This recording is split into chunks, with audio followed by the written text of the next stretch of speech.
नमस्कार दोस्तों, आरकेएन एकेडमी पर आपका हार्दिक स्वागत एवं अभिनंदन। दोस्तों, आज हम शुंग वंश के शासक पुष्यमित्र शुंग के उत्तराधिकारियों के बारे में जानकारी प्राप्त करेंगे।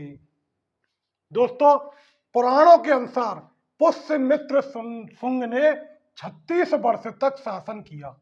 पुराणों के अनुसार पुष्यमित्र शुंग का शासनकाल 36 वर्ष तक था, यानी 184 ईस्वी पूर्व से 148 ईस्वी पूर्व तक था। विभिन्न पुराणों के अनुसार शुंग वंशीय कुल 10 राजाओं के नाम सामने आते हैं। कहने का मतलब यह है कि पुराणों के अनुसार शुंग वंश के कुल 10 राजाओं ने शासन किया। उनका शासनकाल 112 वर्ष माना जाता है। उनका शासनकाल 112 वर्ष माना जाता है। अब पुष्यमित्र शुंग का पहला उत्तराधिकारी था अग्निमित्र। अग्निमित्र पुष्यमित्र का पुत्र था व उत्तराधिकारी था। यानी पुष्यमित्र के बाद जो शुंग वंश का जो राजा बना वह कौन बना? अग्निमित्र बना। और मालविकाग्नि मित्रम का नायक भी था। कालिदास का एक नाटक है मालविकाग्नि मित्रम, उसका नायक कौन था? अग्निमित्र था। उसका नायक कौन था? अग्निमित्र था। यह शासक बनने से पूर्व विदिशा का गवर्नर था। यह शासक बनने से पूर्व कहाँ का गवर्नर था? विदिशा का गवर्नर था। इसका शासन लगभग 8 वर्ष था। इसका शासन, अग्निमित्र का शासन जो था लगभग 8 वर्ष था। उत्तरी पंचाल यानी अहिछत्र से इनके कुछ सिक्के मिले हैं। अहिछत्र में उत्तरी जो पंचाल है वहां से इनके कुछ सिक्के मिले हैं। किसके मिले हैं? अग्निमित्र के सिक्के मिले हैं। कहां से मिले हैं? उत्तरी पांचाल से। अब अग्निमित्र के बाद जिसने शासन किया था मगध पर, शुंग वंश का जो राजा था वह था सुज्येष्ठ या वसुज्येष्ठ। सुज्येष्ठ या वसुज्येष्ठ। इसने 7-8 वर्ष तक शासन किया। इसने कितने वर्ष तक शासन किया? करीब 7-8 वर्ष तक शासन किया, जिसका शासनकाल महत्वहीन था। इसका जो शासनकाल था वह महत्वहीन था। इसका जो शासनकाल था वो महत्वहीन था। इसका शासनकाल महत्वहीन था और उस समय किसी महत्वपूर्ण घटना की जानकारी नहीं मिलती है। उस समय की यानी सुज्येष्ठ के समय की कोई महत्वपूर्ण घटना की हमें कोई जानकारी नहीं मिलती है। तो पुष्यमित्र के बाद पहला जो शासक हुआ वह अग्निमित्र हुआ और दूसरा शासक जो हुआ था वह सुज्येष्ठ या वसुज्येष्ठ हुआ था। दोस्तों, सुज्येष्ठ के बाद जो अगला शासक हुआ था वह वसुमित्र हुआ। कौन सा हुआ था? वसुमित्र हुआ था। यह अग्निमित्र का पुत्र था। यह अग्निमित्र का पुत्र, अग्निमित्र का पुत्र व अग्निमित्र का पुत्र था तथा पुष्यमित्र का पौत्र था। पुष्यमित्र शुंग का पौत्र था। पुष्यमित्र शुंग का पौत्र था। शुंग का पौत्र था। जो वसुमित्र था अग्निमित्र का पुत्र था, वह वसुमित्र शुंग का पौत्र था। पुष्यमित्र के समय वसुमित्र साम्राज्य की उत्तर पश्चिम सीमा का प्रांतपति था।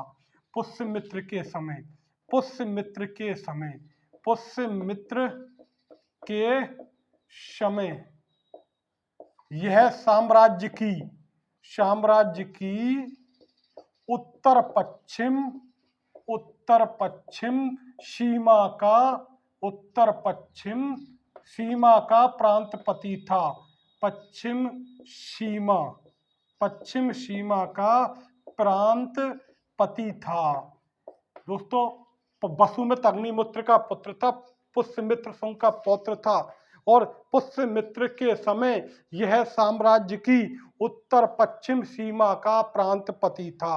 वसुमित्र के नेतृत्व में ही शुंग सेना ने यवनों को परास्त किया था। बस इनके नेतृत्व में ही, इनके नेतृत्व में शुंग सेना ने यवनों को परास्त किया था, यवनों को परास्त किया था।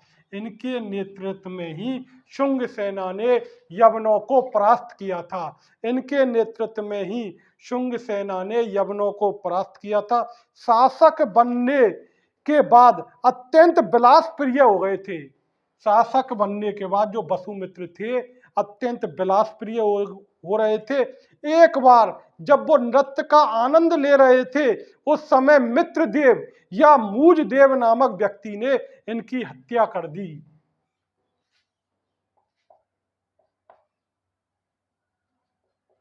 मूजदेव या मित्रदेव नामक व्यक्ति द्वारा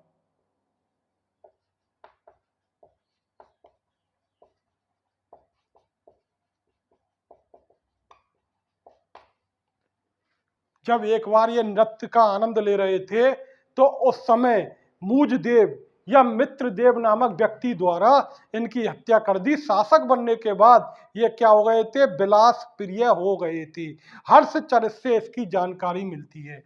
इसकी जानकारी बाण भट्ट की हर्षचरित से मिलती है। हर्षचरित से जानकारी मिलती है। तो दोस्तों वसुमित्र अग्निमित्र का पुत्र था, पुष्यमित्र शुंग का पौत्र था। पुष्यमित्र के समय साम्राज्य की उत्तर पश्चिम सीमा का प्रांतपति था। इन्हीं के नेतृत्व में शुंग सेना ने यवनों को परास्त किया था। मूजदेव या मित्रदेव नामक व्यक्ति द्वारा इनकी हत्या कर दी। हर्षचरित से जानकारी मिलती है और ये शासक बनने के बाद विलास प्रिय हो गए थे। अगले शासक आते हैं भद्रक। अगले शासक कौन थे? शुंग वंश के भद्रक थे। भगवत पुराण के अनुसार, भगवत पुराण के अनुसार वसुमित्र के उत्तराधिकारी भद्रक थे।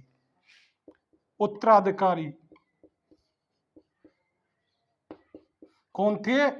भद्रक थे। किसके अनुसार? भगवत पुराण के अनुसार। भगवत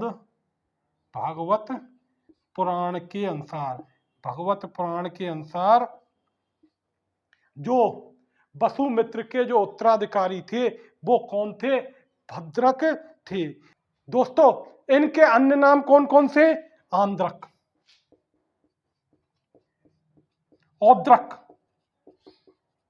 भद्रक के जो अन्य नाम हैं वे हैं आंद्रक, औद्रक और अंतक। इसके अन्य नाम कौन कौन से मिलते हैं? आंद्रक, औद्रक और अंतक मिलते हैं। औद्रक या औद्रक जो इसके अन्य नाम मिलते हैं वे आंद्रक मिलते हैं, औद्रक मिलते हैं व अंतक मिलते हैं।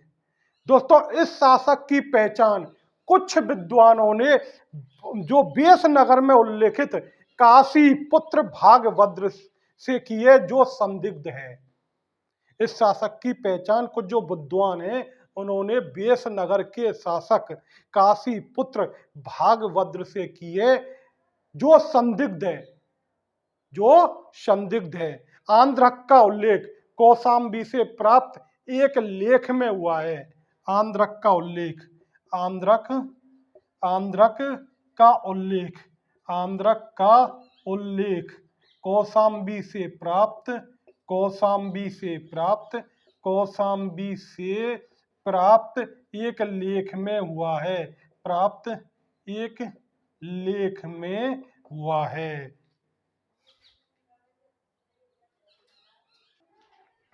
दोस्तों शुंग वंश के अगले शासक हैं पुलंदिक, घोष और वज्रमित्र।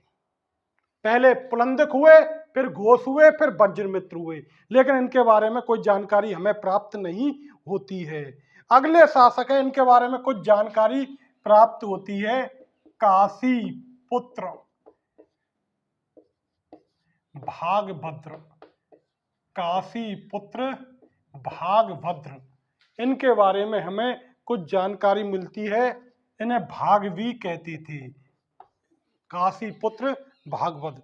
शुंग वंश के नमा शासक।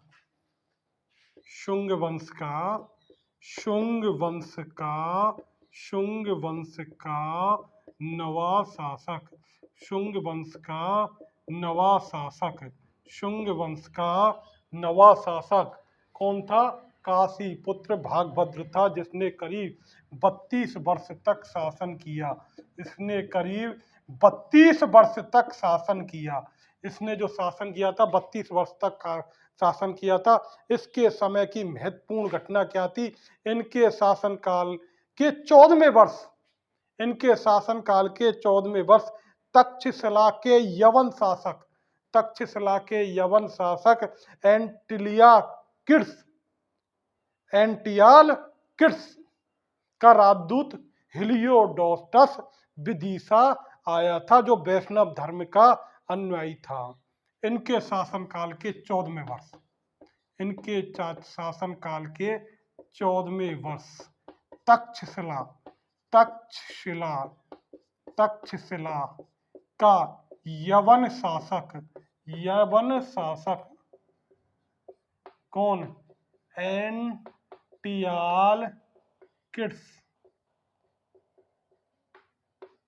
का राजदूत हेलियोडोरस विदिशा आया था। कौन आया था? हेलियोडोरस, जो वैष्णव धर्म का अनुयायी था। जो वैष्णव धर्म का अनुयायी था। जो वैष्णव धर्म का अनुयायी था। और कहाँ आया था? विदिशा आया था। यवन शासक एंटियालकिड्स जो है उसका राजदूत था। हेलियोडोरस राजदूत हेलियोडोरस जो राजदूत था एंटियालकिड्स का, जो विदिशा आया था, और यह वैष्णव धर्म का अनुयायी था। हेलियोडोरस ने वेशनगर में गरुड़ स्तंभ की स्थापना की। हेलियोडोरस ने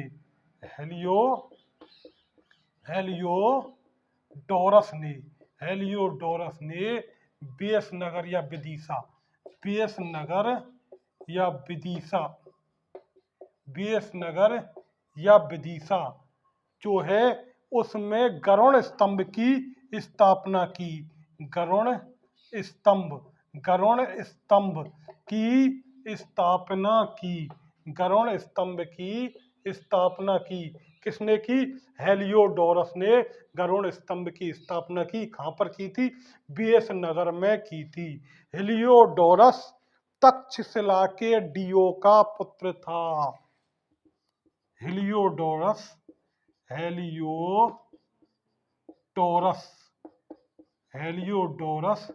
तक्षशिला के डीओ का पुत्र था।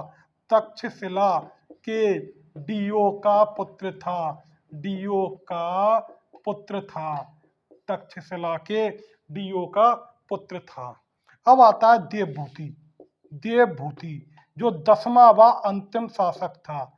देवभूति जो कौन सा शासक था? 10वां व अंतिम शुंग शासक था। 10वां व अंतिम शुंग शासक कौन था?